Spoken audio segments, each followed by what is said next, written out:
एक बार की बात है, एक गरीब औरत थी जिसका नाम आयशा था। वो एक छोटे से गांव में अपने माता पिता और छोटे भाई बहनों के साथ रहती थी।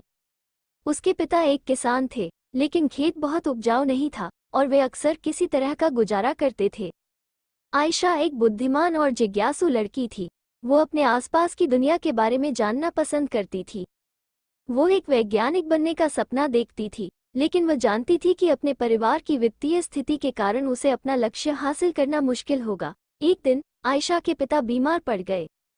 वो काम करने में असमर्थ थे और परिवार की आय और भी कम हो गई। आयशा को अपने परिवार की मदद करने के लिए स्कूल छोड़ना पड़ा। आयशा ने अपने परिवार का समर्थन करने के लिए कड़ी मेहनत की।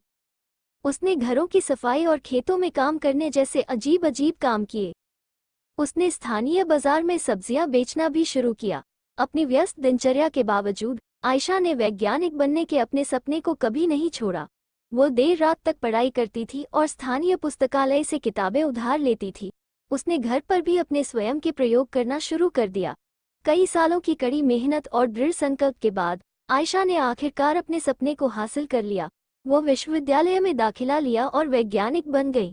उन्होंने विज्ञान के क्षेत्र में महत्वपूर्ण योगदान दिया। इस कहानी की सीख। आयशा की कहानी हम सभी के लिए एक प्रेरणा है। ये दिखाता है कि अगर हम अपने दिमाग में रखते हैं और अपने सपनों को कभी नहीं छोड़ते हैं तो कुछ भी संभव है। ये भी दिखाता है कि हमारे जुनून का पालन करना महत्वपूर्ण है, भले ही यह मुश्किल हो।